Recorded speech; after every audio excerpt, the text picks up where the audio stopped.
안녕하십니까. 오늘 강의를 맡게 된 지리학자 윤석기입니다. 저는 지금 포항에 거주하게 된 것이 6년 차고요. 원래는 충남 천왕산이고요. 충남 논산에서 33년간 교직에 근무를 하다가 명퇴를 하고 2019년에 포항에 내려와서 현재는 포항 시민입니다. 제 말투나 또 모든 생활 이력은 전부 위쪽에 있지만 현재는 포항 시민이라는 게 중요하겠죠.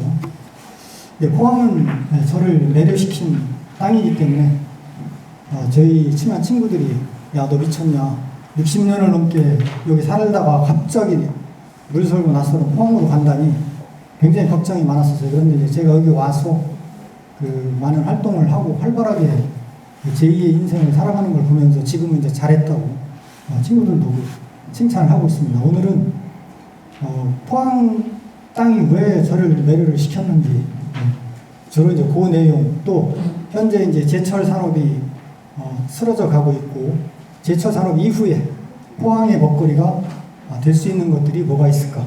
오늘 제가 말씀드리는 것도 하나의 대안이 될 수 있지 않을까, 그런 관점에서 강의를 진행을 하겠습니다. 여기는요, 아마 눈이 밝으신 분들은 아실 수 있습니다. 현재 공사 중인 곳입니다. 택지 개발.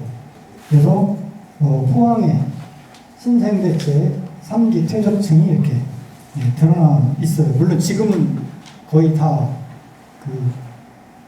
포크레인으로 파내가지고 원형은 거의 볼 수 없습니다만, 설명을 들으셨으니까 길게 말씀드릴 건 없고요. 작년 9월에 테마 여행 MBC에서 하는 길 있죠. 길이라는 프로그램에 쿠웨이트가 최조봉 씨하고 촬영을 해서 포항 해안의 아름다운 경관이 방송을 탔었습니다. 제가 여기 와서 쓴 책들이 있습니다. 그래서 포항에 관한 것은 포항학 아카데미, 해안지형 산책, 그 다음에 포항의 읍성, 그 다음에 포항의 지오 트레일 사행성입니다. 근데 제가 포항 와서 쓴 책은 포항을 밝히는 데는 도움이 되지만 전혀 제가 책 팔아서 돈 벌자는 사람은 아닌데 전혀 돈 버는 데 도움이 안 됩니다. 쏠쏠하게 용돈 들어오는 게 요 두 개, 요거는 세종도서에, 청소년 세종도서에 선정이 돼가지고 현재 잘 판매가 되고 있습니다. 중요한 거는 그거보다도 포항에 대한 것이죠. 이것이 22년, 이게 23년, 이게 24년입니다. 근데 현재 이것만 가지면 포항 215km 해안에 어디에 어떤 경관이 있는지 해설까지 다 돼 있습니다. 그래서 사실은 바로 관광 코스로 개발을 해도 돼요. 그런데 아직 포항 시민도 그렇고 시에서도 아직 큰 관심이 없으시더라고요. 그리고 올해 경주, 포항, 그 다음에 영도, 울진, 이 경북 동해안 국가 지질공원이 4월 10일자로 유네스코 세계 지질공원이 된 거 알고 계시는 분은 알고 계실 겁니다. 그만큼 세계 지질공원에 등재됐다는 것은 지형 지질적인 가치, 또 인문학적인 가치가 인정을 받았다는 거거든요. 요거는 4년마다 유네스코 실사단에서 실사를 해가지고 탈락할 수도 있습니다. 그래서 우리가 지정된 게 중요한 게 아니라 잘 갖고 나가야 돼요.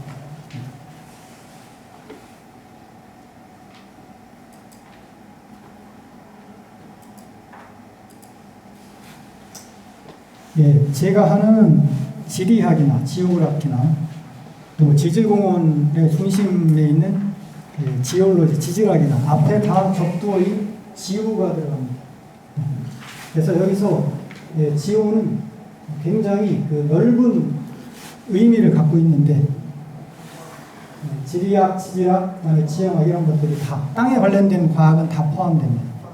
그래서 지오사이언스 그러면은 지구가 어떻게 작동하는지를 연구하는 학문이 지오사이언스예요. 그 안에 다 포함이 됩니다. 그런데 우리나라에서는 지오사이언스는 지질학 이렇게 번역을 하는 경우가 많거든요. 굉장히 좁게 보는 겁니다. 의미는 넓은데 우리나라에서만. 그 다음에 저는 지질공원이라는 말을 폐지를 하자고 얘기를 했어요. 이게 지질공원이라고 하다 보니까 암석하고 관련된 것만 얘기하면 되는 줄 알거든요. 그런데 여기 보시면 알지만 원래 지오파크라고 하는 것은요, 여기 빨간색으로 제가 해놨는데 지형 지질적인 그 장소, 그러니까 이게 지오 사이트라고 얘기합니다. 이런 것들을 보호하고 교육 및 지속 가능한 개발이라고 하는 통째적인 개념, 그러니까 자연과 인문이 다 포함된 겁니다. 지질공원이라는 번역 용어로는 지오파크라는 본래 의미를 다 담을 수가 없어요. 그래서 전 세계적으로 보면 지오파크를 지질공원이라고 좁게 해석하고 있는 나라가 세계에서 딱 두 나라밖에 없습니다. 어디냐? 중국, 그 다음에 대한민국. 일본도 90년대까지 지질공원이라고 했다가 안 됐겠거든요. 이게 이제 관광이나 이런 걸 연결시키려고 하다 보니까 지질을 한정시키니까 이게 확산이 안 되는 거예요. 그래서 일본도 90년대 이후에는 지오파크라는 말을 그대로 쓰고 있습니다. 우리도 지오파크로 바꿔야죠. 모든 것을 포함하고 있는. 그래서 제가 쓴 포항의 지오 트레일은 바로 이 종합적인 지오파크의 관점에서 포항의 지형, 지질, 그다음에 역사, 문화 자원들을 가지고 7개 코스를 개발을 해놓은 거예요. 근데 작년에 제 사비를 들여서 출판을 했는데 그 출판비 마련한다고 책을 팔다 보니까 연구자가 할 짓이 아니더라고요. 책은 쓰는 거는 좋은데 판매까지 하는 거는 제가 보니까 아닌 것 같아서, 사실 지금 올해 그 경북 동해안 국가지질공원이 유네스코 세계 지질공원으로 등재가 된 기념으로 제가 경주부터 울진까지 이 세계 동해안 세계 지질공원에 대해서도 포항 지오 트레일처럼 책을 지금 집필을 시작을 했습니다. 경주님이 끝냈고요. 그래서 저는 좀 앞서가려고 하는데 아직 우리 포항지역에서 시민분들이나 또 행정기관에서 별 관심들이 아직은 없습니다. 네, 자, 그러면은 제가 이제 흔히 강의 시작할 때 그런 말을 해요. 중고등학교 때 지리 재미있었나요? 그러면 정말 이름답게 지리했다고 하시는 분들이 많습니다. 근데 지금은 지리를 넘어서 우리나라는 수능에서 중요과목 아니면은 학교 현장에서 의견 받죠. 지금은 지리 면류라고 있다고 생각합니다. 지금 지리 면류라고 있습니다. 근데 지리나 지질학이 정말 기초가 아니고 표시는 안 가지만 꼭 알아야 되는 학문들이거든요. 왜? 우리는 땅 위에서 생활하잖아요. 우리가 생활하는 땅을 모르면서 무슨 얘기를 할까요? 자, 그래서 잠깐 이 개념에 대해서 말씀을 드리면요. 고대 중국에서 여기서 현인 그러면 이제 한 시대나 나라를 경영할 수 있는 그런 인품까지, 도덕성까지 갖춘 그런 리더를 고대 중국에서 현인이라고 했습니다. 그래서 우리가 현인으로 꼽을 수 있는 인물이 누가 있을까요? 중국 역사에서. 생각나시는 분, 인물 혹시 있습니까? 선생님? 삼국시대 유비의 책사였던 제갈공명이 그래도 요 현인의 반열에 올릴 수 있는 대표적인 인물이라고 얘기를 해요. 그래서 현인이 되려면 상통천문하고 하달지리해야 됩니다. 즉 이론은 하늘의 이치를 다 알고 아래로는 땅의 이치를 깨달아야 한 시대, 한 나라를 경영할 수 있는 그런 리더가 될 수 있다는 거예요. 그래서 지리와 역사는 중국에서도 제왕학으로 불렸습니다. 황제나 왕이 된 자는 지리를 알아야 됩니다. 자, 천지인의 관점에서 보면 우리가 이제 이걸 환경이라고 얘기하죠. 사람 둘러싸고 있는 땅과 하늘. 자, 여기서 천은 지리에서는 바로 기후에 해당됩니다. 우리 흔히 그런 얘기합니다. 지역마다 음식 맛이 참 달라. 이유가 뭘까? 풍토 차이지 뭐. 그럼 바람 통짜는 기후를 얘기하는 거예요. 토면은 땅을 얘기하는 겁니다. 지리. 그래서 사람이 땅 위에 살면서 그 남겨놓은 것들, 그걸 이제 인문 환경이라고 얘기를 하죠. 이제 요것을 다루는 학문이 이제 인문지리입니다. 근데 이 인문지리도 결국에는 자연 지리를 제대로 알고서 설명을 해야 제대로 된 설명이 되거든요. 입체적인 설명이. 그러니까 역사도 마찬가지입니다.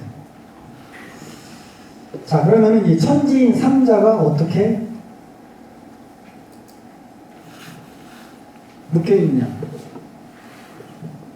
자, 산업혁명 이후에 우리 인간의 화학 타석 에너지에 대한 폭식, 이건 뭐 그냥 섭취 수준을 넘어서 지금 폭식을 하고 있죠. 우리가 편하다 그러면 그만큼 에너지를 많이 쓰고 있는 겁니다. 자동차든 우리가 지금 현재 불키고 있는 전기든 결국 에너지를 쓰는 거거든요. 자, 그러면은 화석 에너지를 많이 사용하는 CO2, 이산화탄소, 온실가스 배출이 늘어나죠.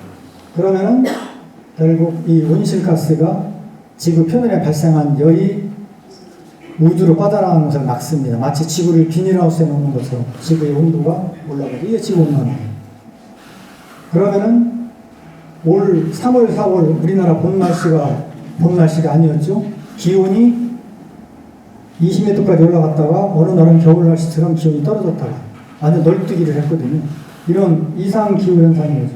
여름에는 40도에 가까운 무더위가 지속이 되고요. 이런 이상한 파가 오면 어떻게 됩니까? 사람은 더우니까 추우니까 더 많은 에너지를 씁니다. 그러면 더 많은 이산화탄소가 배출되죠. 악순환이에요. 이걸 선순환으로 돌려야 됩니다. 그건 우리 사람이 어떻게 생활을 해야 되느냐, 거기에 대한 근본적인 물음이 되겠죠. 그럼 이것은 지금 어류의 이동을, 또 과일의 이동을 지금 표시해 놓은 겁니다. 온난화의 영향으로 오징어 어장이 사실상 동해바다에서 사라지고 있습니다. 명태는 이미 사라졌죠. 러시아 추운 바다가 아니면 없습니다. 자, 여기 사과 보세요. 제가 70년대 중고등학교 다닐 때는 사과가 이 해발 6, 700m나 되는 공냉 지역인 강원도까지 올라가려고 꿈도 못 꿨습니다. 지금 대구 사과는 옛날 말이 됐죠. 기온이 올라가면서. 결국 사람과 사람을 둘러싸고 있는 땅, 그 다음에 하늘, 이 천지인은 떨어져 있는 게 아니라 하나도 같이 이어져 있다는 거. 그래서 어느 한 군데에서 문제가 생기면 다 문제가 생기는 거예요. 그래서 사실은 환경 문제에 대해서 가장 기본적인 또 근본적인 해결책을 제시할 수 있는 학문이 바로 지리학입니다. 뭐 과학에서 말하는 COD, 화학적 산소요구랑 BOD, 생물학적 산소요구랑 이런 것들은 굉장히 지엽적인 거예요, 사실.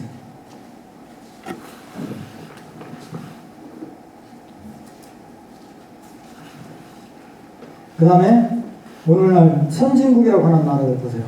다 지리학이 발달했던 나라들입니다. 영국, 왕립, 지리학. 프랑스라는 나라는 사회라는 과목이 없습니다. 사회는 원래 미 군정이 들어오면서 미국 애들이 가져온 거예요. 소셜 스터디는.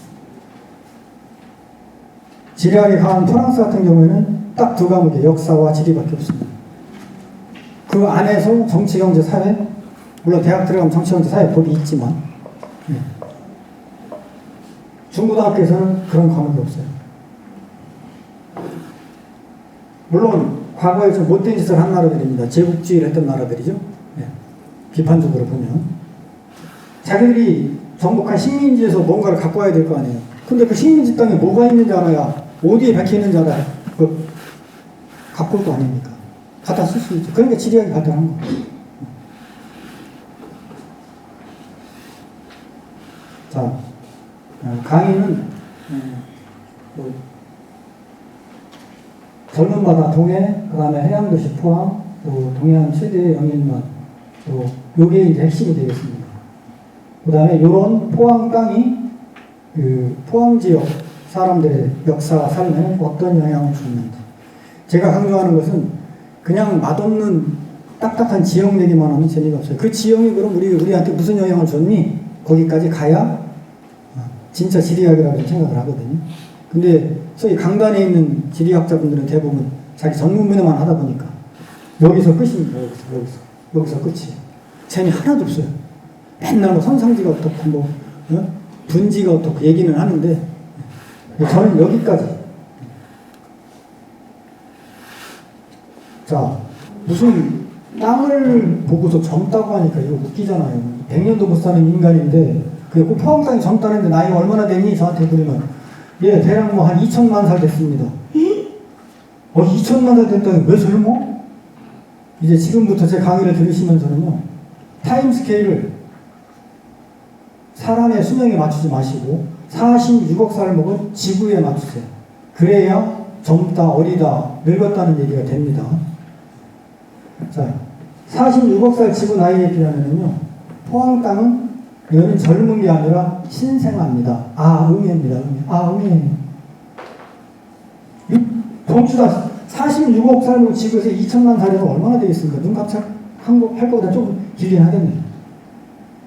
그래서 컨셉을 젊은 땅이라고 말씀드려요. 기왕이면 늙은 땅보다 젊은 땅이 좋잖아요. 사람도 그렇고 땅도 그렇고.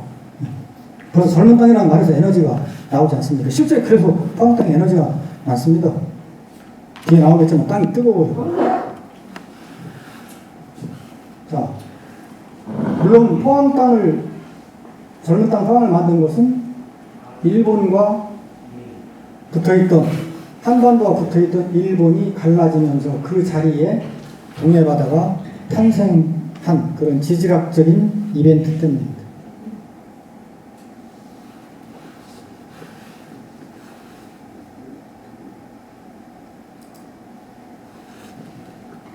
자, 어려운 말씀 안 드릴게요. 이게 지구를 칼로 잘랐을 때 볼 수 있는 단면도예요. 자, 여기 멘틀이라는 층 위에 우리 인간이 발을 딛고 사는 지각이 섬처럼 떠 있다고 생각하시면 됩니다. 멘틀 위에 딱딱한 지각이 떠 있다. 그래서 멘틀이 움직이니까 어때요? 떠 있는, 멘틀 위에 떠 있는 대륙도 같이 움직이는 겁니다. 네, 어렵게 생각하실 필요 없습니다. 자, 공항 가시면 캐리어 찾으실 때 컴퓨터가 이렇게 돌아가잖아요. 얘가 지각의 멘틀이고요. 요거를 대륙이라고 생각하시면 돼요. 그래서 이 컴퓨터 벨트가 움직이면 대륙이 움직이잖아요. 똑같습니다. 그 대륙이 움직이고 또는 충돌하고 하면서 저렇게 동해처럼 새로운 바다가 만들어지고 또 히말라야 같은 산맥도 만들어집니다. 그게 소위 말하는 이제 뭐 텍토닉 시어리라도 판구조론이라고 하는데, 네, 거기 들어가면 좀 머리가 복잡해집니다. 네. 그래서 동해바다도 이런 식으로 만들어졌을 거라는 거죠. 일본과 우리 한반도가 하나였었는데 멘틀에서 뜨거운 용암이 밀고 올라오면서 결국 대륙 지각을 찢은 거예요.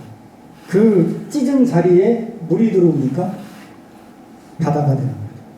근데 동해만 이렇게 탄생한 게 아니라 세계에 크다는 바다들은 다 소위 3대양이라고 하는 태평양, 대서양, 인도양은 전부 동해바다처럼 멘틀이 대류에 따른 지각의 이동으로 대륙이 갈라지면서 그 사이에 만들어진 바다예요. 그러니까 동해는 규모가 100만 제곱킬로밖에 안 되는 작은 부속해지만 해저 지형은 대양의 해저 지형과 같습니다.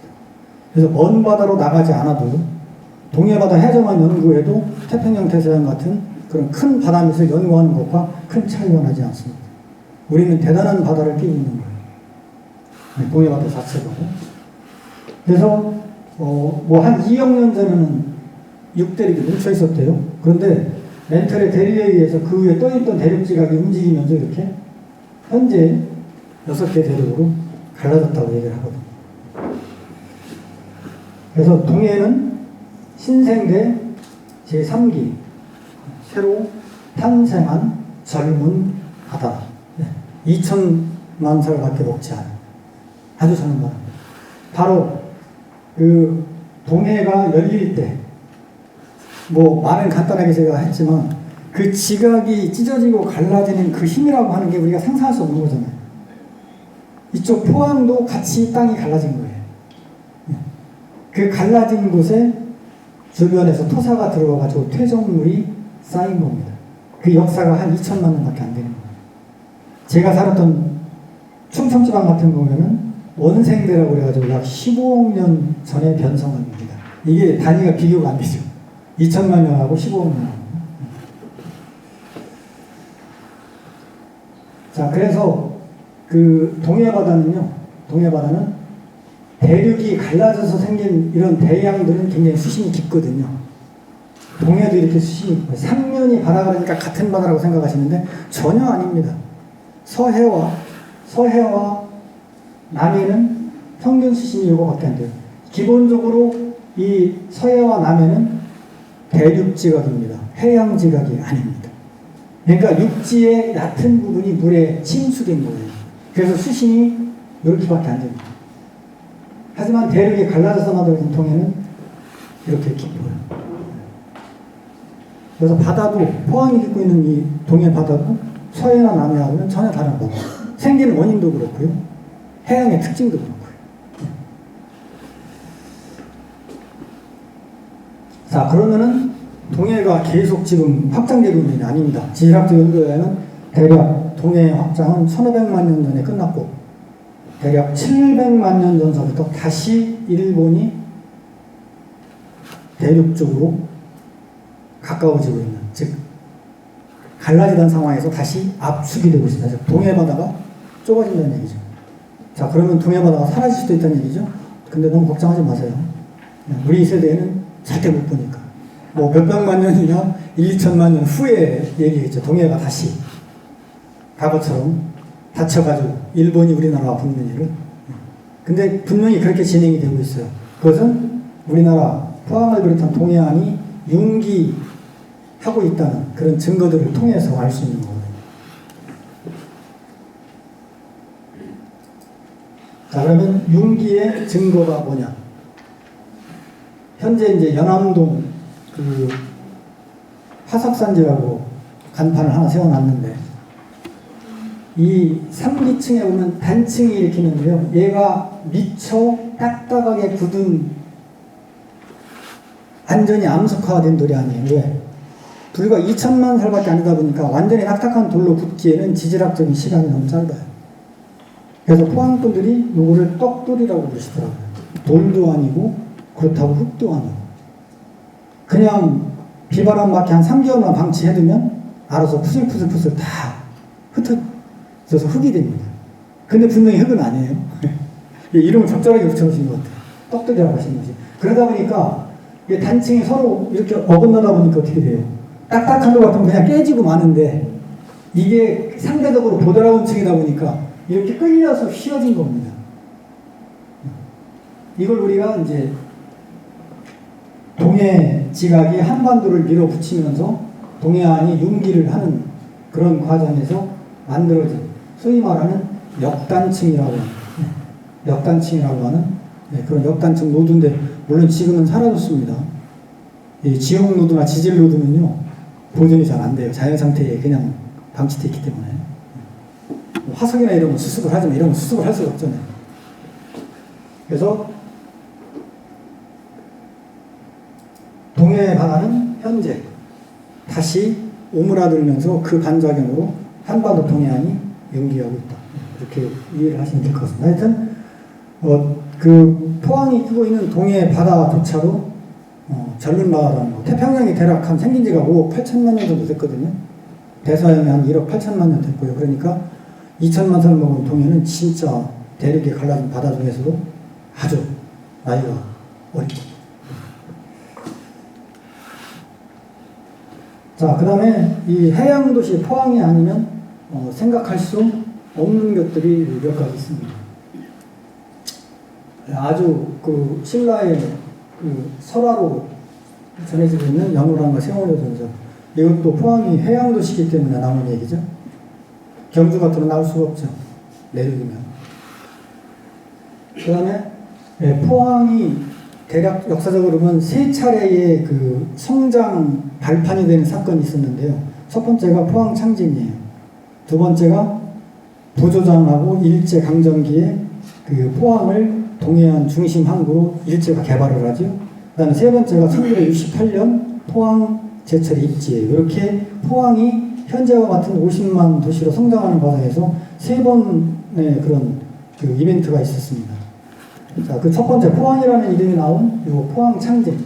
실록에 처음 포항이라는 지명이 등장한 게 바로 포항 창진이에요. 요거는 함경도 지방에 기근이 들었을 때 개마고원하고 함경산맥 이런 높은 산지로 이루어진 함경도는 기근이 들면 자체 해결을 못해요. 방법이 없어요. 그러니까 평야가 넓고 쌀 생산이 많은 남쪽 경상 호남 쪽에서 남는 쌀을 모아뒀다가 배로 실어다가 기근을 구제했습니다. 그래서 그 기근을 구제할 쌀을 저장할 창고로 만든 게 포항 창진이에요. 그래서 평상시에 약 3만 석 정도를 그 비축해둘 수 있는, 현재 롯데 시네마 부근이 포항 창진이 있던 자리로 추정들을 하고 계시더라고요. 그 다음에 영일만은 해안선이 단조로운 동해안에서 가장 큰 만입니다. 예. 만에 여기가 이제 영일만 신항 달만각 또는 용안곳이라고 하는데, 여기서 호미곶까지 영일만의 폭이 한 10km 되고요. 영일만의 깊이는 한 12km 정도 됩니다. 상당히 큰 만입니다. 거기다가 동해안에 있는 만 중에서도 가장 조차가 작습니다. 밀물과 썰물이 차가. 그러니까 큰 배가 드나드는데 무리가 없죠. 그러니까 포항제철이 여기에 들어옵니다. 만약 그때 인천 같은 데다 포항제철 지으려고 했다. 돈도 없는 나라에서. 그러면 거기는 조차가 8m거든요. 수면 높이 차이가 밀물과 썰물 때. 그러면 특수한 시설을 해야 돼요. 그쪽에 엄청난 투자를 해야 됩니다. 그러니까 당시로서는 여기처럼 좋은 데가 없는 거예요. 거기다가 어때요? 돈을 대준 일본 애들, 우리보다 선진국인 일본이 또 바로 옆에 있잖아요. 그런 지리적인 장점이 결국 여기에 제철소가 입지를 하게 된 거고요. 70년대 중고등학교 때 배우셨을 텐데, 소위 말하는 남동 임해공업지대, 포항부터 울산, 부산, 지금의 창원, 거제, 광양만까지, 이게 중화공업 벨트잖아요. 이쪽 지역이 영일만 정도는 아니어도 상당히 수심이 깊고 좋은 만들이 있습니다. 이 좋은 만은 결국 좋은 항구가 들어설 수 있는 자연 지리적인 기반이 되는 겁니다.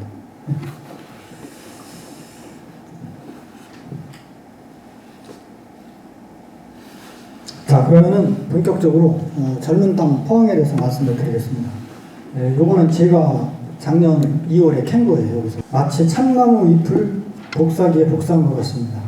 이게 지질학적인 시간이 짧았기 때문에 이렇게 선명하게 남아있죠. 중생대나 고생대 가면은 이런 나무는 벌써 없습니다. 그러니까 포항에서만, 대한민국에서는 포항에서만 볼 수 있는 것입니다. 물론 지금 다 공사로 여기는 다 거의 평지가 돼가고 있어요. 제가 어딘지 말씀을 안 드리는 것은 또 건설 관계되신 분들이 계실 수도 있고, 사실은 포항시청 문화역사 쪽에 학예사 분이 제 사진을 보고서 우리가 당장 문화재청에 신고해야 된다고 그래도 제가 그렇게 한다면 더 이상 사진 공개 안 하겠다. 왜냐하면 지금 공사가 진행 중인데 그거 뒷감당을 어떻게 하려고요? 공사가 멈추게 되면.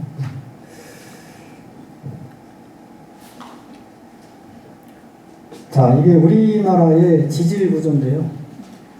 지금 그 지질 시대에 주변에서 퇴적물이 들어와 가지고 쌓인 지역을 퇴적 분지라고 해요. 그래서 지질학에서는 3기 퇴적층이 쌓인 포항 지역을 포항 분지라고 부릅니다. 그러니까 우리나라 3기층의 모든 층수 기준은 포항의 퇴적층을 기준으로 합니다. 이것도 굉장히 큰 자원이에요. 사실 뒤에 또 나오겠지만. 자, 여기 이 영남지계만 해도요. 영남지계만 해도 거의 6억 년 전서부터 20억 년 전 그 사이에 땅덩어리입니다. 이제 소백 산맥이 주로 여기를 포함하고 있죠. 자, 그 다음에 중생대 백악기에 만드는 경상분지도 아무리 짧게 잡아도 1억 년 이상 됐습니다. 여기만 아까 말씀드린 대로 2천만 년 정도 되고. 그러니까 제가 왜 젊다고 했는지 이제 그 타임스케일 개념을 생각을 좀 해주시고요. 다시 포항분지로 들어오면 포항분지는 크게 요 5천 단층을 연결해서 여기 오천 단층이라고 있습니다. 오천 단층을 연결해서 동쪽의 장기분지와 현재 우리가 발을 딛고 있는 포항분지로 이렇게 나누어져요. 자, 그거 말씀드리기 전에 여기 보세요. 신생대 3기층은 대한민국 전체 면적의 5%도 채 되지 않습니다. 자, 다이아몬드나 금이나 보석들이 왜 가치가 있습니까? 희소하기 때문이잖아요. 그 제 관점에서 보면 포항은 전체가 보석처럼 희소한 땅이라는 거예요.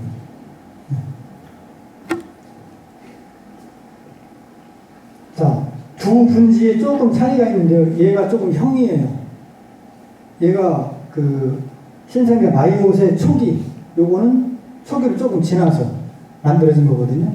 그리고 요 조금 오래된 장기 분지는 대부분 육지에서 퇴적된 겁니다. 이쪽은 연일층분이라고 그러는데 요거는 바다에서 해양 퇴적층이에요. 그래서 식물화성 뭐 이런 거 나오는 건 대부분 이쪽에서 나옵니다.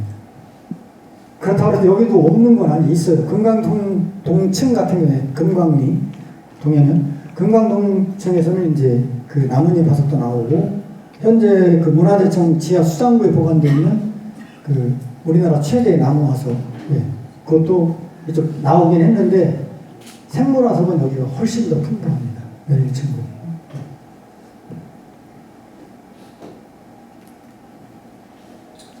자, 이게 전형적인 떡돌의 모습이에요. 떡돌은 세 가지입니다. 하나는 고운 진흙이 쌓여서 된 이암층. 그 이암층이 다져지면서 이렇게 그 아주 얇은 층으로 나누어지면 이제 세일이라는 말을 붙입니다. 세일. 이거 이제 흥해층의 모습이에요. 그래서 이 아직 암석화가 덜 진행된 무릉돌이기 때문에 건축재로 사용이 불가능하고 지진에 약합니다. 나중에 뒤에 경주하고 포항 지진을 비교를 해드릴 텐데 지진 강도나 진동 시간도 경주가 훨씬 길었는데 포항의 피해가 더 컸습니다. 그 이유는 지반이 약하기 때문이에요. 약한 암석이기 때문에. 그래서 여기 보시는 것처럼 쉽게 풍화가 잘 되고요. 산사태가 잘 일어납니다. 굉장히 취약해요. 그래서 한번 산불이 나면은 여기에다가 다시 숲을 가꾸는 게 쉽지가 않습니다. 3기층 산은. 아마 아시는 분들은 아실 거예요. 그 다음에 지하수 수질이 나빠요. 왜? 아까 떡돌이라고 했잖아요. 그것도 포항은 지하수 뚫리면 거의 온천입니다. 25도 이하면 지하수가 25도 이상이면 온천이거든요. 대한민국 온천법상. 근데 거의 25도가 다 넘는다고 그래요. 한 30년 동안 지하수 부착하신 분이 이제 제가 지금 운영하는 동아리에 들어가 계신데 그분이 그러시더라고요. 그러니까 그 온천수에 결국 얘들이 쉽게 진흙으로 뭉그러지니까 지하수 수질이 좋을 수가 없죠. 그 다음에 화석이 많이 산출이 됩니다. 그래서 떡돌은 건축재나 이런 거로 사용할 수 없는. 자, 이런 떡돌이 분포하는 포항의 이런 지질 구조가 우리 생활에 어떤 영향을 줬는지 뒤에 보면 나옵니다. 자, 여기 보세요. 포항과 흥해의 지능이 신생대 제3기의 학술 용어가 됩니다. 학술 용어입니다. 그대로. 왜? 3기층은 포항이 가장 넓으니까. 연구도 제일 많이 되고. 자, 포항분지, 장기분지. 다른 곳에서 3기층이 발견되잖아요. 그럼 포항의 그 퇴적층이 쌓인 순서를 기준으로 합니다. 나눌 때는.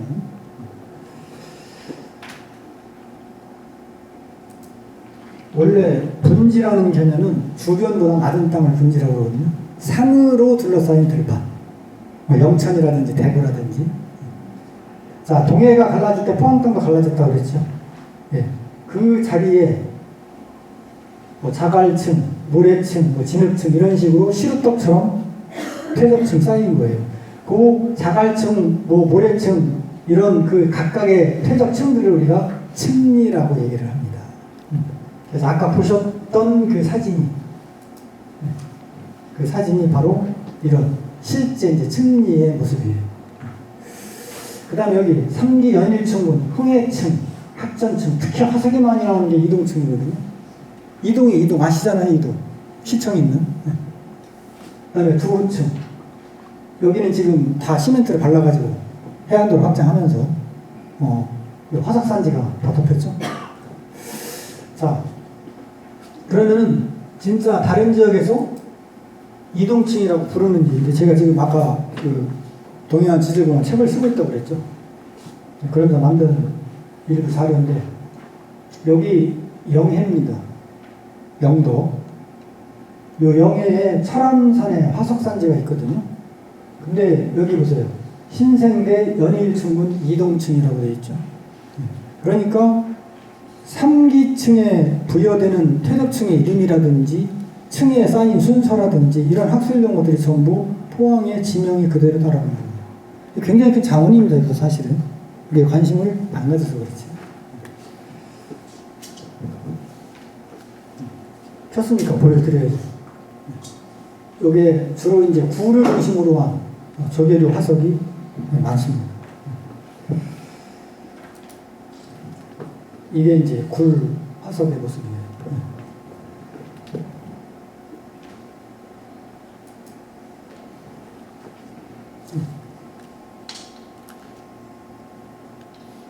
자, 지금은 이거 다 없습니다. 전부 파내가지고. 예, 아까 동해가 닫히고 있다고 그랬잖아요. 그래서 벌어졌던 게 지금 다시 닫히는 중이라 그 압력에 의해서 동해가 연기를 한다고. 지층이 이렇게 휘어졌잖아요. 이거는 양쪽에서 미는 힘이 결국 지층을 이렇게 휘게 만드는 거거든요. 이걸 이제 습곡이라고 얘기를 하죠. 습곡. 이것도 사진으로만 남아있는.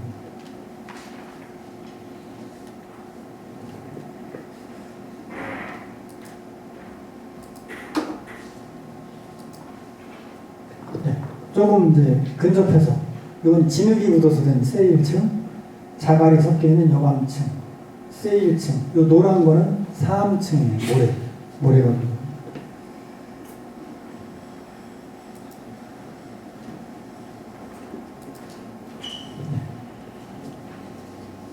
그냥 보시기에도 모래인 거 아시겠죠? 그래서 핵심은 이 세일하고 3층입니다. 여감은 어쩌다 들어있어요.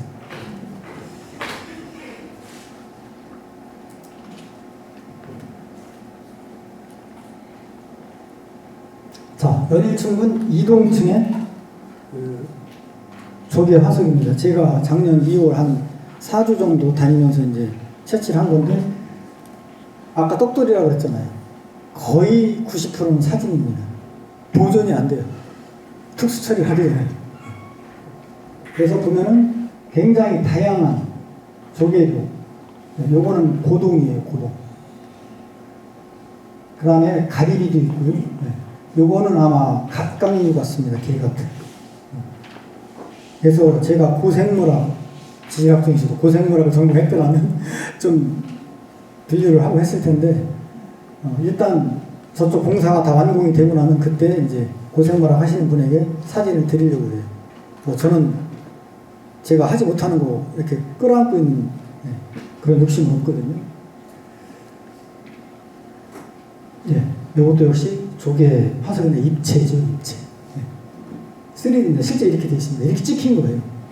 진흙에. 조개 짧은. 네, 요건 나뭇잎 화석인데, 여기 그냥 단풍잎 종류고요.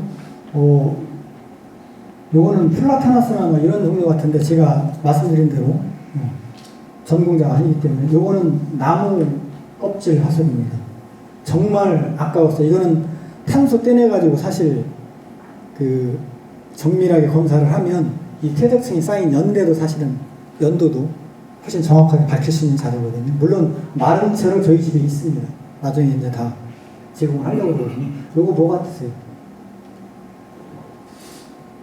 혹시 단풍나무 씨중에 익으면은 떨어지면서 막 헬리콥터 날개 돌아가듯이 돌아가는 단풍나무 그 열매 혹시 기억하시나요? 이게 그거예요. 그 열매. 이게 이제 단풍나무 씨가 멀리 퍼지기 위한 생물의 진화죠. 그냥 떨어지는 것보다 프로펠러처럼 이 씨를 중심으로 해서 돌아가면서 더 멀리 가는 겁니다. 그게 화석으로 이렇게 남아있어요. 생생하게. 다시 말씀드리면 지질학적인 연대가 젊은 땅이기 때문에 가능한 겁니다. 이런 화석이. 네, 이것도 역시 나뭇잎 화석이죠. 잎맥이요. 너무 선명합니다.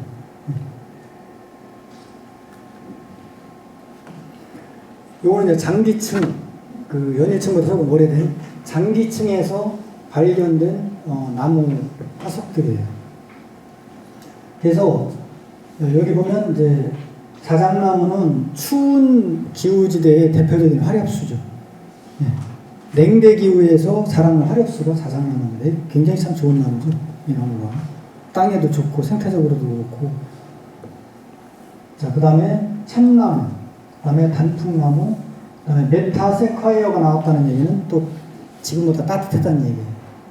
포항의 기후가. 그러니까 그 삼기, 포항 땅이 만들어지던 과정에서도 상당히 여러 번 기후 변화가 있었던 겁니다. 이 생물 화석들이, 나뭇잎 화석들이 그런 걸 증명을 해주는 거예요.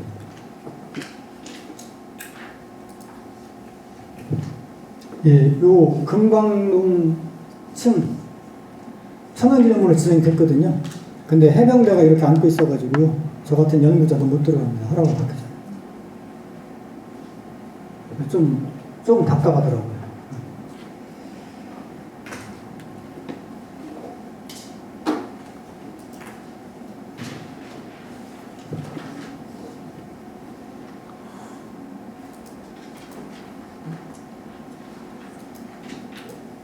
예.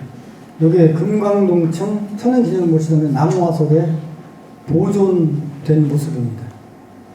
포항에 있지 않고 문화대청 추장구에 있어서 1년에 뭐 3번인가 4번만 공개를 합니다. 근데 포항이 관심을 안 갖는 동안에 잃어버린 것들이 많아요. 저쪽 장성동, 양덕동 쪽에 그 택지 개발할 때 다 3기층이거든요. 거기서 고래 화석이 5개가 나왔다고 그래요. 저도 몰랐는데.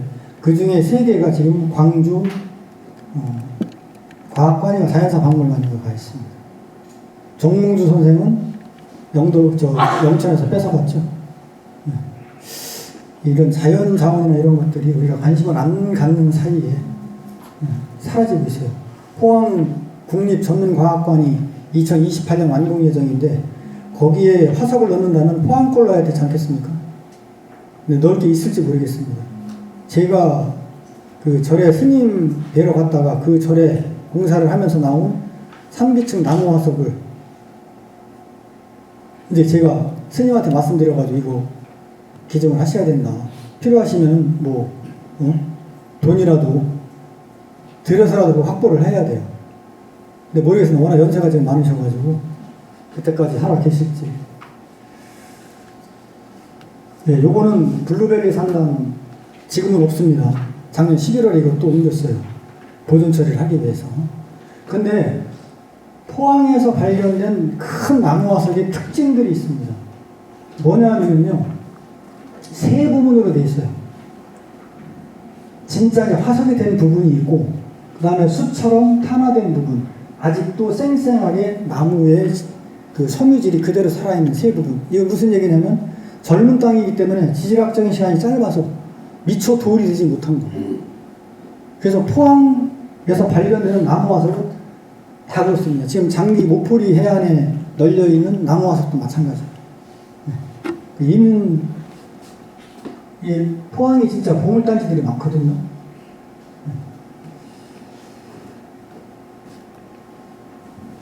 그래서 여기 보시면 요거는 진짜 돌이에요. 딱딱합니다. 여기는 뜯으면 섬유질이 올라가요. 제가 여기 가가지고 한 3-4시간 놀았거든요. 얘하고. 블로그에 글도 써놓겠는데.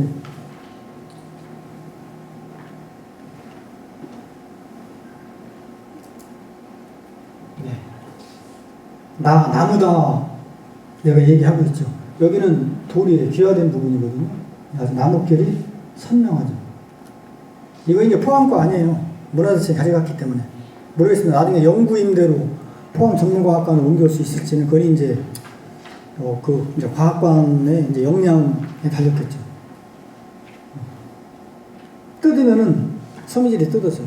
실제로 나무에. 그래서 이렇게 세 부분으로 되어 있다. 이제 여기 보십시오. 이 옹이가 얼마나 선명한지. 여기는 귀화된 부분이에요. 돌. 마찬가지. 이건 이제 옮기기 위해서 캐낸 모습이에요. 근데 희한하게 먼 눈에만 뭐만 보인다고 그러잖아요. 어떻게 제가 지금 살던 데가 흥해인데 구룡포까지 한 40km 가까이 되거든요. 근데 희한하게 하여튼 뭔 일이 있어서 갔는데 가다가 이렇게 제 눈에 띄고 이런 것들이 꽤 많습니다. 그래서 진짜 먼 눈에만 뭐만 보이는구나. 자, 그러면 이제 포항 땅이 굉장히 지질시대로 보면 아주 최신에 만들어진 땅이라고 하는 거는 어느 정도 이제 감을 잡으셨을 것 같고요. 그럼 그 땅이 포항 지역의 사람들의 삶, 현재 살아가고 있는 우리의 삶, 그 다음에 지나간 역사에는 어떤 영향을 줬는지. 자, 저는 포항에 와서 깜짝 놀란 게 제가 제일 먼저 지리적으로 연구를 시작한 게 포항 읍성의 입지입니다. 읍성이 4개나 있다는 거예요. 1군 3현이에요. 흥해군, 청하현, 영일현, 장기현. 현보다 군이 한 단계 위에거든요. 군수의 품계가 현관보다 높았습니다. 아니, 포항은 철강으로 만들어진 급조된 공업도시 아니야? 전혀 아니더라고요. 제가 6년만 있으면서 먼저 연구하신 분들 걸 훑어보니까요. 아니, 이렇게 오래전서부터 역사가 진행되어 왔구나 하는 거를 제가 알고 깜짝 놀랐습니다. 자, 청하부터 흥해, 영일, 장기 이 4개의 읍성 중에 장기를 빼고는 다 떡돌이 분포합니다. 그러니까 성벽을 쌓기 위한 성돌은 외부에서 갖고 와야 돼요. 그러니까 포항 지역에서의 성을 쌓는다고 하는 것은요, 다른 지역에서 성을 쌓는 거하고는 차원이 다른 얘기였습니다. 굉장히 고생을 많이 하신 거죠. 옛날 우리 조상들이 여기 살으셨던. 그래서 주로 이제 멀리서는 못 갖고 오니까 옛날에 뭐 포크레인이 있었습니까? 트럭이 있었습니까? 그래도 가까운 데서 이제 운제산이라든지 형산이라든지 제산이라든지 이런 데는 떡돌이 아닙니다. 마그마가 지표로 흘러나와서 굳은 화산암이에요. 훨씬 단단하죠. 걔네들을 날라다가 성을 쌓은 거예요.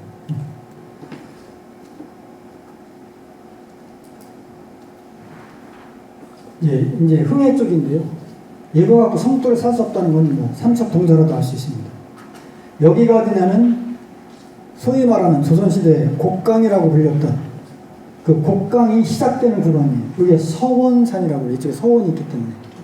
그 다음에 오른쪽에는 그 낙수봉에 북미질부성이 있습니다. 예, 그 협곡 구간인데 이게 자연절벽이 아니에요. 모르겠습니다. 딱히 어떻게 설명을 못하는데 한 40년 넘게 땅을 보다 보니까 이게 자연절벽인지 인위적으로 캐낸 자리인지 구분은 갑니다. 딱 봤을 때 아니에요. 자연절벽이 아니에요. 절대. 하천이 심시켜도 이런 절벽이 안 만들어지거든요. 바로 흥해 읍성을 쌓은 돌은 여기서 캐간 것으로 추정이 돼요. 실록에 그런 기록은 없습니다. 어디서 캐왔다는 기록은.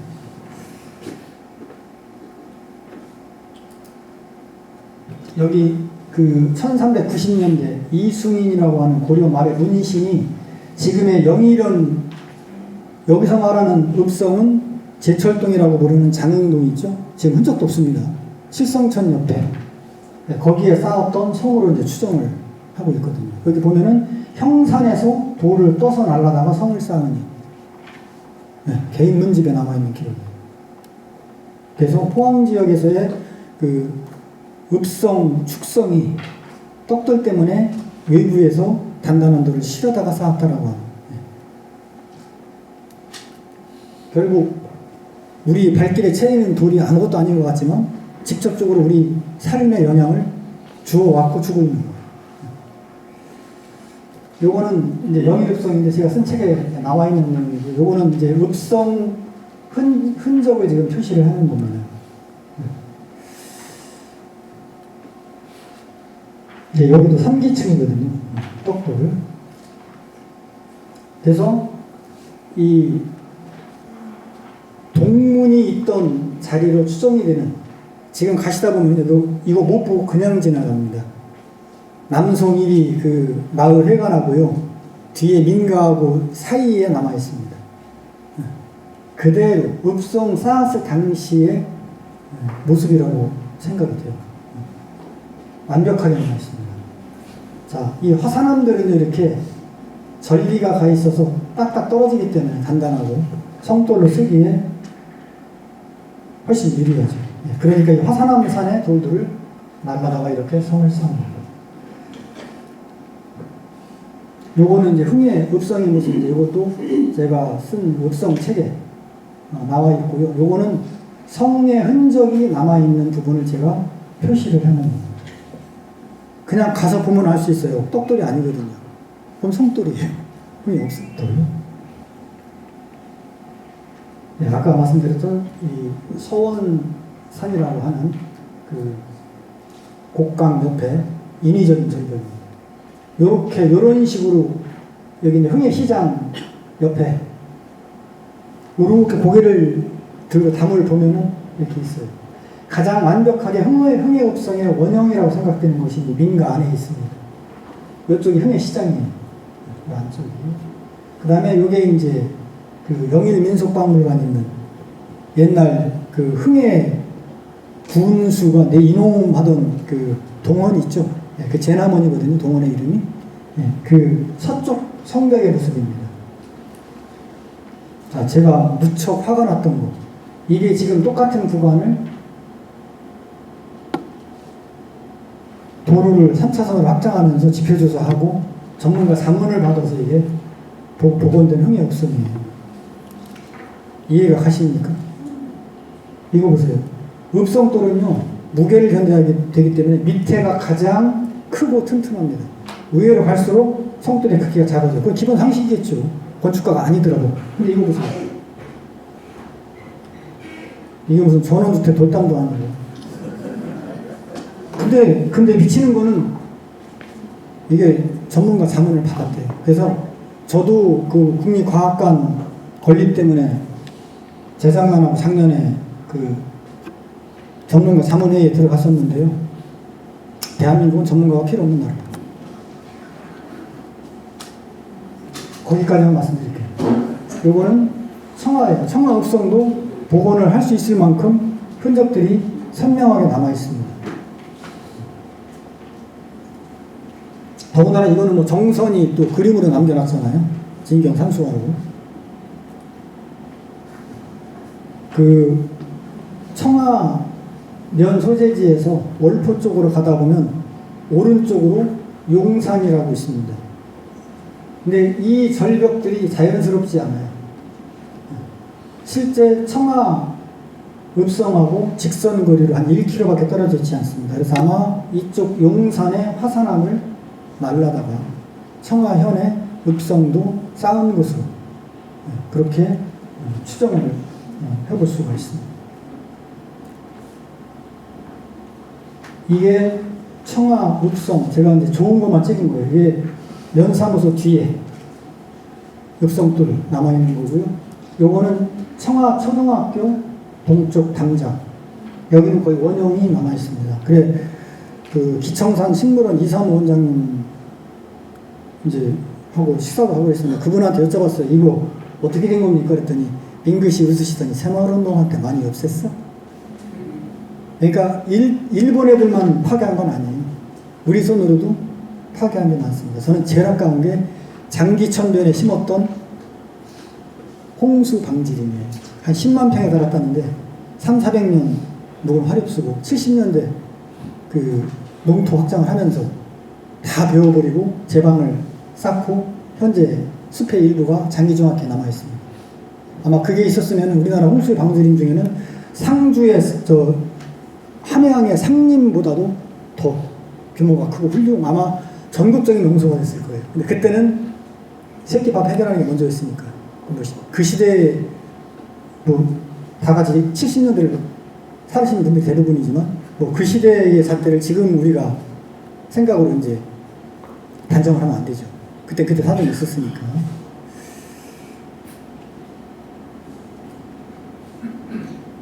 예, 그건 이제 장기 읍성이고요. 언제 기회가 되면 답사라든지 읍성에 대한 설명을 할 때 여기는 3기층 암석인데 화산암입니다. 현무암질 응해암이라고 현무암질 용암이 지표를 분출해서 구두내라 여기는 돌이 좀 단단해요. 그래서 여기는 현지의 돌을 그대로 이용을 했습니다. 근데 제 눈에 띈 오게티 하나. 절대 화강암은 포항에는 없습니다. 화강암이 있는 땅은 그래도 5, 6천만 년 이상 된 땅이에요. 포항에는 화강암이 없습니다. 아시잖아요. 기계 쪽에 있죠. 근데 거기는 중생대 땅이거든요. 신생대가 아니거든요. 자, 그래서 제가 이상준 문화원 부원장님한테 이제 여쭤봤어요. 저하고 나이도 같고 그래서 이제 어떻게 된 겁니까? 그랬더니 4개 업체가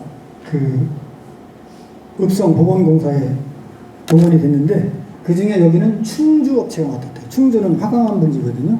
화강암 구하기 쉬워요. 그러니까 거기 또 날라다가 쌓은 거를 제 눈에 딱 띈 거죠. 내가 관심 안 갖거든요. 무슨 돌을 샀는지. 근데 제대로 보고 난다면 이건 아니잖아요. 사실은. 여기에 그 돌은 이거예요. 원래 장기엽성이거든요. 그 다음에 또 하나는 이 76년인가요? 박정희 대통령이 연두 기자회견에서 갑자기 포항에 석유가 난다 그래가지고 그때 아주 나라가 난리 났던 적이 있죠. 물론 그냥 꿈으로 끝났지만 왜 그런 일이 포항 땅에서 일어났느냐. 세계 석유하고 천연가스의 51%가 3기층에서 나옵니다. 그러니까 포항도 가능성이 있었던 거예요. 아마 제가 살았던 충청도에서 석유가 그랬으면 저 사기꾼 대박 그랬을 텐데 3기층이니까 가능성이 있지? 물론 경제성이 없는 걸로 양이 워낙 적으니까요. 그래서 이 3기층이 습곡이 되면은 이렇게 쏙 들어간 부분이 항상 똥배가 튀어나온 부분을 배사라고 그러는데 석유는 이 배사 구조에서 잘 나옵니다. 내장이 많이 돼 있어요. 그래서 이런 산유국도 될 수 있다라고 하는 그런 우리가 꿈을 잠깐이나마 꿨던 것은 포항이 젊은 지주시대에 만들어진 젊은 땅이기 때문에 그랬던 겁니다. 아직 그래서 이게 꼭 이런 구조가 필요한 이유가 그거예요. 사암은 입자가 진흙보다 굵으니까 어때요? 암석이 돼서도 그 암석 틈에 공간이 많습니다. 그러니까 거기에 가스나 액체 석유가 저장이 되는 거예요. 사암이 창고 역할을 해주는 거예요. 근데 얘는 증발 휘발성이 강하니까 어때요? 사암만 있으면 지질학적인 시간을 겪다 보면 다 증발해버립니다. 근데 진흙이 굳어서는 아주 치밀한 이암이 위에 덮개돌처럼 딱 막고 있으면 증발이 안 돼요. 그래서 이런 구조가 나타나면 일단 석유가 매장됐을 가능성이 크다고 보는 겁니다. 포항은 딱 맞잖아요. 이암과 사암이 교대로 쌓여있거든요.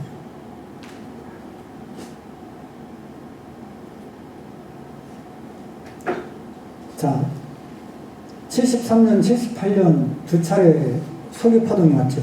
소위 말하는 그 석유 수출국기 오페크에서 73년에 배럴당 3, 4달러 하던 것이 갑자기 10달러, 12달러로 얘네들이 올려버린 거예요. 그게 석유 카르텔이잖아요. 오펙이라고 하는 게, 오페크가. 그래서 전 세계 경제가 몸살을 앓은 겁니다. 우리나라처럼 막 경제개발로 기초를 잡아가던 나라에서는 타격이 더 컸죠. 자, 그런 상태에서 석유가 이제 검은 황금처럼 불리게 됐는데 석유가 나온다니까 이건 국민적인 관심이 집중될 수밖에 없었던 거예요. 요거는 그 당시 신문 기사에 나온 해도동, 대도동, 그 다음에 용릉동, 요 시추했던 지점들입니다. 신문에 나왔던. 그 당시 이제 그 시추 탑의 모습이고. 우리나라도 산유국 중에 하나입니다. 천연가스나 석유가 한 방울이라도 나면 산유국이라고 그러거든요. 우리는 울산 앞바다 제3기층 돌고래 디배사구조에서 이미 천연가스를 생산을 해왔습니다. 근데 더 아까운 거는 요 칠광구예요. 뭐 추정하기로는 사우디아라비아의 버금가는 세계 제1의 산유국인 사우디아라비아의 버금가는 매장량을 갖고 있다고 그러는데 1986년 일본이 야 경제성 없으니까 안 할래. 여기는 공동개발구역이라요. 독소조항이 뭐냐면 한 나라라도 개발을 반대하면 못합니다.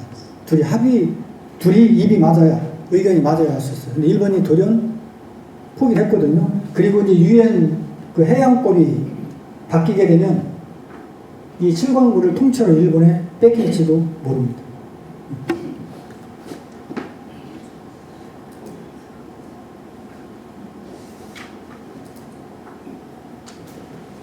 자, 이거 꺼졌어요. 여기 포항시 관계자분들 계시나 모르겠는데 제가 전에 김남일 부시장님 있을 때도 그 말씀 드렸어요. 이거 만약에 불이 꺼지면 꺼트리지 말고 가스관을 묻어서 불이 켜지게 해라. 중국 두낭에 가면은요 월하천이라고 오아시스가 있습니다. 명사산으로 이제 바람이 불면 모래가 날리면서 소리가 나가지고 울명자 모래사 명사산이거든요. 그 월하천이 이미 1970년대 초반에 물이 많았습니다. 그 전부 상수도로 지금 유지하고 있는. 그래도 다 좋다고 와서 봅니다. 그 다음에 제가 그 남미 갔을 때 페루 이카 사막에 와카치나 오아시스라고 있어요. 지금 당장 찾아보시면 정말 오아시스에 누가 만들어도 그렇게 못 만들어요. 와카치나 오아시스를. 정말 그림 같습니다. 거기도 이미 30년 전서부터 수도 파이프를 연결했어요. 그래도 페루 사람들도 좋아하고 페루의 화폐에도 올라올 정도로 사랑받고 아끼거든요. 여기서 한 6, 7m만 이동해가지고 파이프 꽂으면 가스 또 나올 수 있습니다.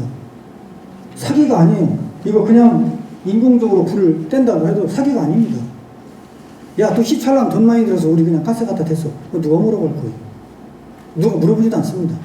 이게 정말 포항이 젊은 땅이라고 하는 증거 지형 중에 하나인데 그냥 불이 꺼진 채로 있는 걸 보니까 너무 가슴이 아프더라고요. 이건 대한민국 땅 어디를 가도 볼 수 없어요. 여기밖에 없습니다. 이거밖에. 저는 다시 이거를 살리기를 바래요. 포항의 상징적인 그런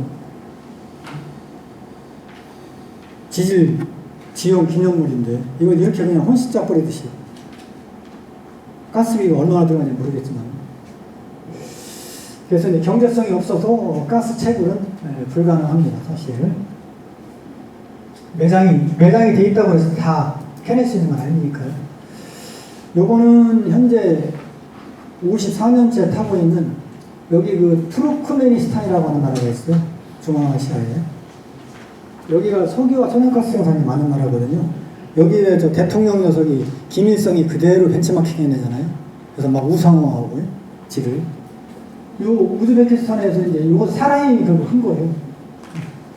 가스 채굴을 하기 위해서 지질 검사를 하다가 땅이 꺼지면서 가스가 새어나오니까 불을 붙여버렸어요. 뭐 며칠 타면 말겠지. 근데 그게 지금 54년째 타고 있는 거예요. 그래서 우주에서도 보이고 엄청 크잖아요. 직경이 70m니까.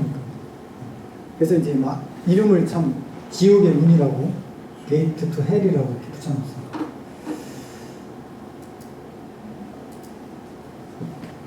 자, 포항의 젊은 땅이라는 증거 온천입니다. 이거 제가 표시한 거 아니고요. 네이버 지도 들어가서 포항 온천 치면 이렇게 나옵니다. 이렇게 많은 줄 모르셨죠? 아셨나요? 하나의 시, 군 행정구역 안에 20개가 넘는 온천이 있다? 대한민국에 이런 땅 없습니다. 포항뿐이에요. 굳이 백암온천 안 가셔도요. 여기 수질 좋은 온천 천지입니다. 왜 이 사원들을 그냥 떼뱉기는 정도로만 사용을 하는지 참 안타깝습니다. 충분히 이게 제차 산업 이후를 우리가 생각을 해볼 수가 있는 자원인데, 자, 그러면 왜 포항에 이렇게 온천이 많냐? 이게 지질자원연구원에서 그려놓은 지연류랑 분포도입니다. 그래서 여기 보면은 지표면에서 발산되는 지열의 크기를 이제 이렇게 색으로 표시를 해놓은 거예요. 그래서 포항 지역이 상당히 지열이 땅속에 열이 많다는 걸 알 수 있어요. 자, 그냥 화산지대가 아니어도 땅속으로 100m 들어갈 때마다 2.5에서 3도 정도씩 평균적으로 상승을 하는데, 우리나라 땅 얘기입니다. 일본 같은 화산지대는 달라요. 근데 포항은 무려 100m 들어갈 때마다 4도씩 기온이 올라갑니다. 열이 많은 땅이에요. 우리 젊은 친구들이 나이 먹은 어른보다는 에너지가 넘치고 물론 열이 많잖아요. 젊은 땅이니까 당연히 열이 많은 거죠. 왜 이런 현상이 나타나느냐? 퇴적암의 역사가 짧을수록 단열 효과가 큽니다. 땅에서 올라오는 열을 잘 가둔다는 얘기예요. 포항이 젊은 땅이라고 그랬잖아요. 젊은 퇴적암이잖아요. 아주 제대로 된 5리터 이불을 씌워놓은 거예요, 포항 땅은. 그래서 땅속에 지열이 갇혀있는 거예요. 그것이 온천을 만드는 기본이 된 거죠. 그러니까 MB정부에서 여기에 지열 발전을 하려고 했던 것도 과학적인 근거가 분명히 있었던 거예요. 그냥 무작정 한 건 아닙니다.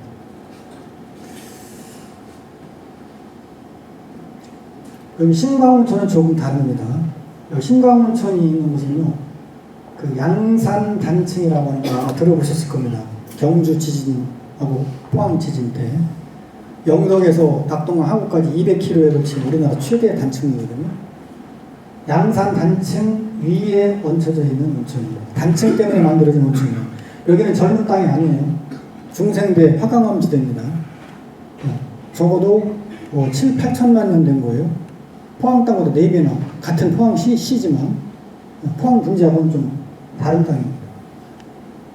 여기도 그 온도가 54도예요. 처음에 올라갔을 때. 이게 목욕탕으로 들어오면 한 51도 정도. 그래서 우리나라 온천의 거의 55%가 물을 데우거든요. 25도짜리 넣으면 차갑잖아요. 근데 여기는 데울 필요가 없는 거예요. 수질도 굉장히 좋습니다. 자, 이걸 포항에 온천이 많은 이유를 이제 그림으로 제가 그려본 건데요. 이거는 포항의 온천에만 해당되는 겁니다. 다른 지역의 온천하고는 이게 안 맞아요. 이 그림이. 자, 아까 말씀드렸죠. 상암층은 모래가 뭉쳐진 돌이라 공간이 많다고 그랬잖아요. 여기에 지하수가 저장이 되는 겁니다. 그리고 많은 지열이 그 상암층의 고인 지하수를 데우는 거고요. 그 다음에 열기가 빠져나가지 않도록 이암층이 덮개 역할을 하고 있는 겁니다. 이게 포항 땅의 구조로 본 포항의 온천 형성의 원리예요. 물론 다른 주장이 있을 수 있습니다. 제가 만든 모델이니까요.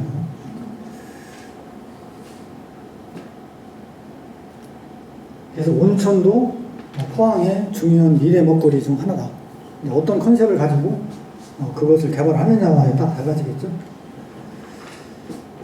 자, 여기 보시면은요, 포항은 다른 지역보다 4도씨나 올라가기 때문에 지역이 많은 건 사실이에요. 하지만 일본이나 필리핀이나 인도네시아처럼 두 개의 판이 충돌해서 활화산지대가 만들어진 그런 지역의 지열 규모하고는 비교할 수 없습니다. 한마디로 경제성이 없다는 겁니다. 좀 무리한 개발을 한 겁니다. 사실. 물론 좋아요. 3km 이상 들어가면 90도고 그 이상 들어가면 200도 이상 올라가니까 물을 충분히 데울 수 있어요. 그래서 데워진 물을 끌어올려가지고 증기를 모아서 터빈을 돌리고 물이 식으면 다시 지하로 밀어놓고 건설비만 많이 들어가지 그 이후에는 화석연료 뗄 필요가 없거든요. 녹색 개발인 거 맞습니다. 하지만 여기 한번 볼 필요가 있어요. 이 지열 발전은 에너지 효율이 낮아요. 활화산지대인 일본조차도 지열이 100이라면 그 중에서 실제 우리가 쓸 수 있는 것은 15에서 20%밖에 안 돼요. 다른 재생에너지들, 풍력, 태양광 이런 것보다도 낮습니다. 첫째 규모가 너무 작아요. 지열 규모. 그래서 사실은 과학적으로는 열이 많은 땅이지만 지열로 개발하기에는 부족했던 거죠. 자, 여기 이게 이제 소위 말하는 환태평양 화산대 링 오브 파이어 불의 골이라고 해서 세계 활화산의 85%가 환태평양 화산대에 몰려 있습니다. 다 판의 경계입니다. 멘트리에 둥둥 떠서다니는 대륙판들이요. 자, 일본이라든지 필리핀이라든지 인도네시아라든지 뉴질랜드라든지 그다음에 여기 아이슬란드 이런 나라들은 땅속에 어마어마한 이 지열 에너지를 갖고 있어요. 이런 나라들에서는 사실 지열 개발이 상당한 그 에너지 충당을 해줄 수 있는 그런 사업인데 우리나라는 아니라는 거죠. 그 정도로. 자, 이번 제가 2014년에 뉴질랜드 갔을 때 와이라케이 그 발전소를 전망대 올라가서 촬영한 거예요. 이쪽에서 이쪽까지가 이게 실제 길이가 한 1.7km 정도 됩니다. 이 시설이 굉장히 커요. 이거 보세요. 뉴질랜드 이렇게 열이 끓어서 지표로 나와 있잖아요.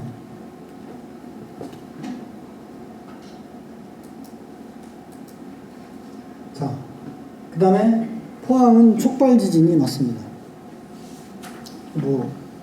엊그제 뉴스 보니까 그 정부에서 이 촉발 지진에 대해서 배상금을 적게 물으려고 그러나 하여튼 자꾸 이제 책임이 없다는 식으로 뒤로 발을 빼고 있는데 촉발 지진이 맞아요. 지금 이제 여기 보시면은요, 이게 열이 나는 지하 한 4km까지 물을 넣는다는 게 그냥 졸졸졸 흘려 넣는 게 아닙니다. 고압으로 쏴서 지하로 밀어넣는 거예요. 그래야 이게 물이 빨리 공급이 되고 데워져서 올라가고 그러거든요. 우리가 상상할 수 없는 기압이에요. 우리가 살 수 있는 지표, 살아가는 지표는 1기압인데 여기는 800기압이 넘습니다. 압력이. 그러면은 땅이라고 해도 그런 압력으로 쏟아져 들어오는 물에 대해서 반응을 안 할 수가 없어요. 그게 결국에는 지진이거든요. 견디지 못하니까 땅으로. 그래서 문제가 뭐냐면은 이게 이제 아까 제가 질이 멸렬하고 있다.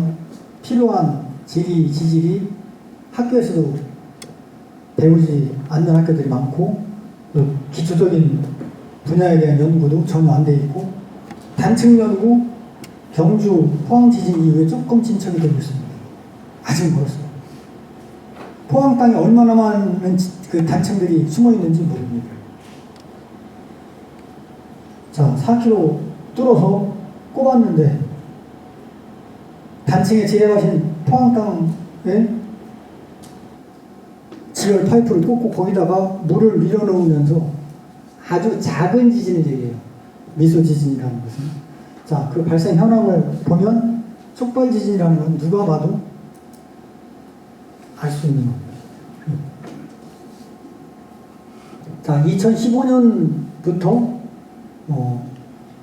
그 파이프를 설치해가지고 이제 물을 넣게 되는데 여기 보세요. 집어넣은 물이 65만 리터가 사라졌어요. 이건 무슨 얘기입니까? 땅속 어딘가에 갈라진 틈이 있어서 물이 새나갔다는 얘기예요. 땅이 갈라진 게 뭐예요? 단층이죠. 얘기할 필요가 없는 거예요.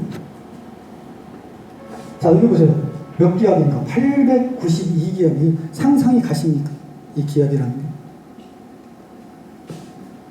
자, 여기 이제 그 여진들이 지금 발생을 하다가 우리의 심장병 환자들도 전조 증상이 있다고 그러잖아요. 바로 야, 더 이상 이런 짓 하지 마. 위험해. 포항 땅이 보낸 경우가 미소지진이에요. 전조 증상이란 말이에요. 큰 지진이 일어나기 전에. 근데 그걸 어때? 싹 무시하고 계속 한 거죠. 결과가 결국 2017년에 11월 달에 지진으로 결국 큰 피해를 끼치게 되는 거죠. 그래서 이 미소지진 자료를 보면은요, 그리고 또 하나 중요한 거는, 여기 보세요. 이 물 주입 전에는 주로 그 후포단층이라고 하는 그 단층 영향을 받아가지고 해양에서 주로 미소지진이 발생했는데, 바다가 아니라 지열바다도 주변으로 미소지진 장소가 바뀌었어요. 그러니까 너희들의 행위가 위험하다는 것을 이미 땅은 경고를 한 거예요. 요것만 비교하고 강의를 마치겠습니다. 항상 그 시간이 좀 부족하더라고요. 포항 지진은 5.4였고요. 경주 지진은 5.8이었습니다. 그런데 여기 보세요. 밑에 인명피해, 이재민, 그 다음에 사업피해. 이게 경주 쪽이 더 커야 되는데 왜 그러느냐. 경주 분지는 그 화강암, 그 다음에 아니면 중생대 퇴적암인데 상당히 중생대 퇴적암이라고 해서 단단하거든요. 거기는. 안강 갑자기 이제 나이도 별로 안 먹었는데 이렇게 그 무슨 서원이죠. 옥산서원. 거기 가시면 시루떡 같은 아마 겨울에 처음 봤죠. 그게 중생대 퇴적암이에요. 그건 딱딱한 돌이잖아요. 화강암이나 그런 돌이었기 때문에 여기는 지진의 진동이 전달이 됐어도 그렇게 피해가 크지 않았던 거예요. 그런데 아까 말씀드린 떡돌로 된 포항은 훨씬 더 충격이 컸던 거죠. 그것이 강도가 강한 경주보다 강도가 약했던 포항의 피해가 더 컸던 그런 원인입니다. 자, 그러면 이때쯤 나오는 질문이 뭐냐면, 여기 살아도 괜찮아요? 걱정하지 마세요. 우리나라에 지진의 안전지대는 한 군데도 없습니다. 제가 내려왔잖아요, 충청도에서. 자, 이것으로 강의를 마치겠습니다. 감사합니다.